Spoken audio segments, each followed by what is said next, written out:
The desert had a way of holding onto things long after people believed they were gone.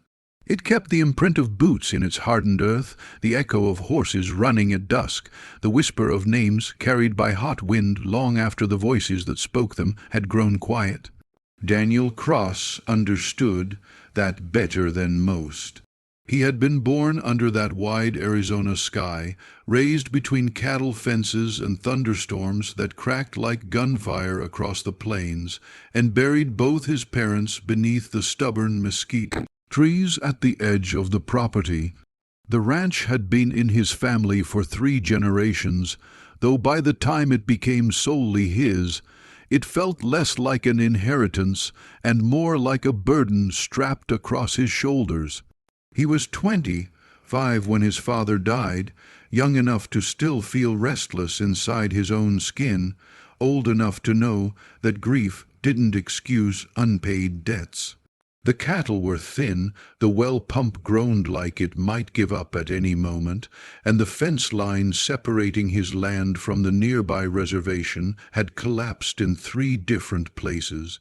He didn't have the time or the patience for distractions. And yet, distraction came walking straight across that broken fence one late afternoon, small boots kicking up dust like she had every right in the world to cross boundaries. Her name was Ayanna Redbird, though at the time Daniel only knew her as that Apache girl from next door. She couldn't have been more than 9 years old the first time he saw her perched on the lowest rail of his half-fallen fence, braids hanging over her shoulders, dark eyes studying him with unsettling seriousness. He had been hammering a new post into the earth, sweat dripping from his jaw, frustration simmering in his chest because nothing seemed to hold the way it used to. He heard her voice before he looked up. She told him he was doing it wrong, not shyly, not politely. Just a simple, factual declaration that landed between them like a thrown stone. Daniel leaned back against the post and squinted at her beneath the brim of his hat, sunlight flaring behind her head like she had dragged the sun down with her just to prove a point. He asked her how exactly he was fixing it wrong. She told him her grandfather said fences fell when men were angry, and Daniel nearly laughed to spite himself. He told her wood rotted, storms knocked things loose, cattle leaned too hard.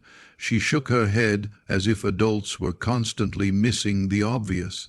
She hopped down without asking permission, adjusted the angle of the post with small but confident hands, and said he was still angry. He didn't ask how she knew. Something in her tone told him she wasn't guessing. From that day forward, Ayanna became as constant as the desert wind. She appeared at odd hours, sometimes carrying a folded cloth bundle of fibred her grandmother had made, sometimes simply sitting cross-legged on the water tank while Daniel worked, narrating her thoughts like the silence offended her. She talked about school, and how teachers mispronounced her name, even when she corrected them 3 times. She talked about the stories her grandfather told at night, about warriors and stars and spirits that moved through the canyon walls. She talked about how she would someday leave the desert and see cities where buildings touched the sky, but she would never stop belonging to this land. Daniel rarely offered more than a grunt or a half-smile in response. He wasn't used to company, especially not from a child who seemed to see straight through him. Yet he never told her to leave. The ranch was quieter after his father's passing, and grief had a way of echoing too loudly in empty places. Her chatter filled cracks he hadn't realized were widening. Years slipped by in small, unremarkable ways. Ayanna grew taller, her braids shortened, then lengthened again. The roundness of childhood sharpened into something more defined, though Daniel paid little attention to the shift. In his mind, she remained the girl who criticized his fence posts and scolded him for skipping meals. When she was 12, she beat him in a foot race across the lower pasture and declared it proof that he was officially old. When she was 13, she stopped climbing the water tank and instead leaned against it, arms folded, watching him with a thoughtful quiet that unsettled him more than her chatter ever had. At 14, she began helping him without being asked, mending small tears in feed sacks, organizing tools, moving with a kind of deliberate grace that hinted at the woman she was becoming. Daniel noticed the changes, the way one notices the gradual shifting of seasons, aware, but not alarmed. The desert altered itself slowly, so did people. The promise came the summer she turned 15, carried in on the back of a monsoon storm that rolled across the horizon like something alive. The sky had turned a bruised shade of purple, thunder rumbling low and constant, and Daniel had been racing to secure loose equipment before the rain hit. He heard her truck door slam before he saw her, and when she appeared at the edge of the porch steps, she was soaked through, rainwater dripping from her hair, eyes blazing with a fury too large for her small frame. She had been arguing with someone at school, she said, about what Apache girls were supposed to become. She had been told to set her expectations lower, to be realistic, to stay within lines someone else had drawn. The words spilled out of her in sharp fragments, and Daniel handed her a towel without interrupting.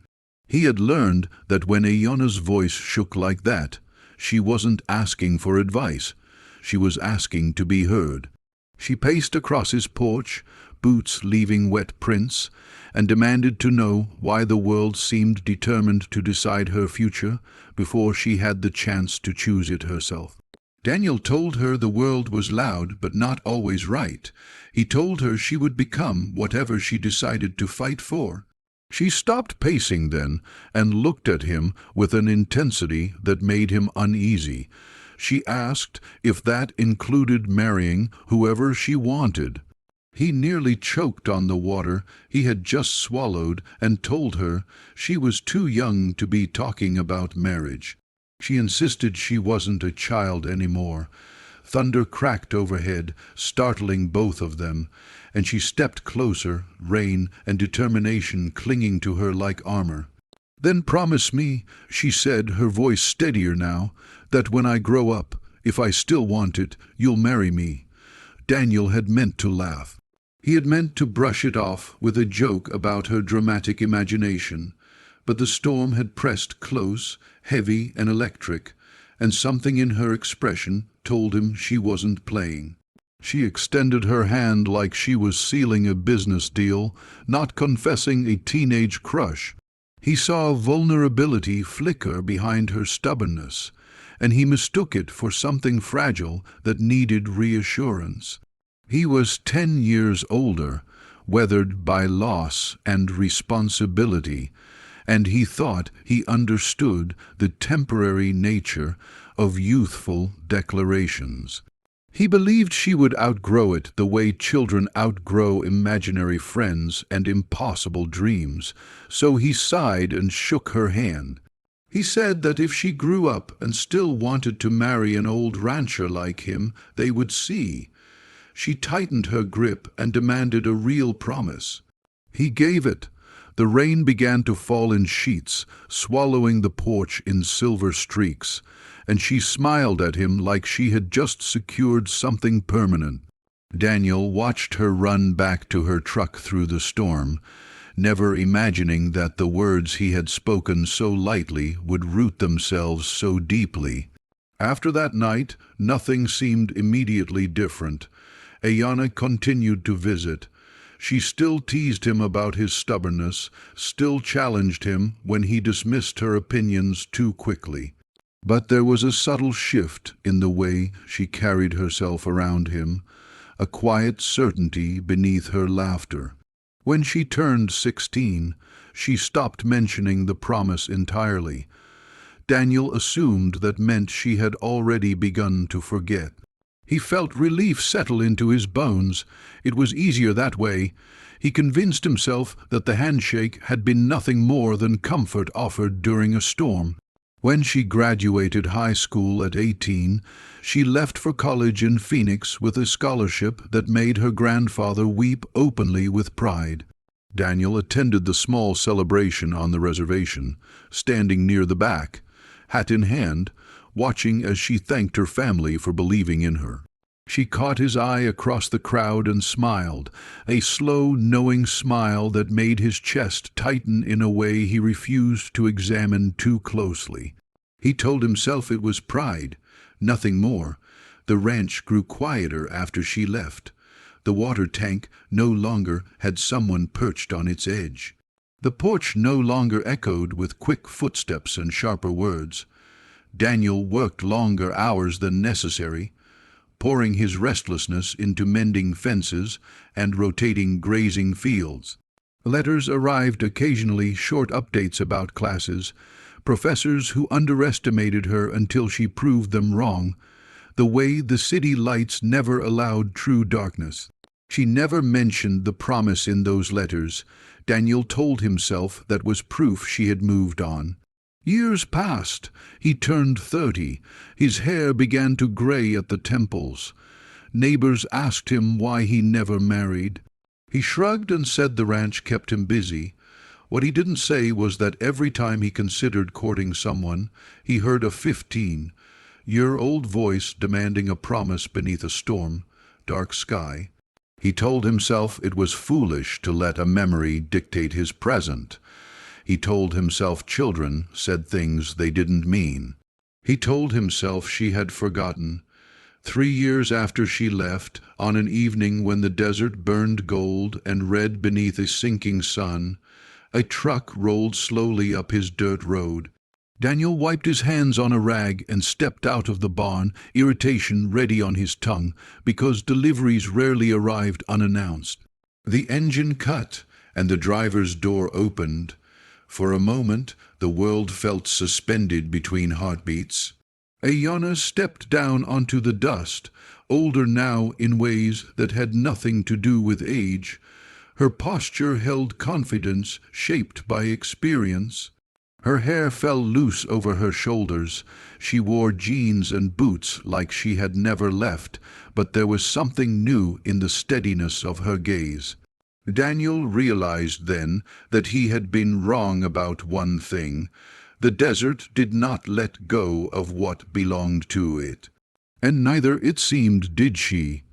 She walked toward him without hesitation, stopping close enough that he could see the faint scar near her eyebrow from when she had fallen off a horse at 12. She called him rancher the way she always had, but the word carried a weight it never had before. She told him she was back for a while. She told him she had finished her degree in law. She told him cities were loud but not always home. He listened, heart pounding harder than it had any right to. And then she said the words he had spent years pretending he would never hear again. "You promised to marry me when I grew up," she said, calm and unwavering. "I grew up." The desert wind rose around them, lifting dust into the fading light. Daniel felt every mile of distance she had traveled, every year that had carved lines into his face, every whispered doubt he had buried. He searched her expression for humor, for nostalgia, for anything that would turn the moment into a harmless memory. He found none. What he saw instead was the same fierce certainty she had worn at 9 when she corrected his fence posts. The same determination she had carried at 15 beneath the storm. She wasn't a child demanding reassurance now. She was a woman making a choice. He opened his mouth to argue about age and practicality and the way life rarely followed teenage promises, but the words tangled in his throat. The truth pressed against his ribs, heavy and undeniable. He had not forgotten either, Not really. He had simply hoped she would. As the sun dipped below the horizon, casting the ranch in deepening shadow, Daniel realized that some promises were not washed away by time or distance. Some settled into the earth like roots, waiting patiently for the right season to break the surface. He had thought the storm had carried that moment away years ago. He had thought she would outgrow him the way children outgrow old boots and narrow dreams. But a yonder redbird stood before him now, eyes steady, hand extended once more, not as a girl seeking comfort, but as a woman reminding him that words spoken beneath a burning sky still mattered. And as the first stars began to pierce the darkening desert above them, Daniel understood that forgetting had never truly been an option.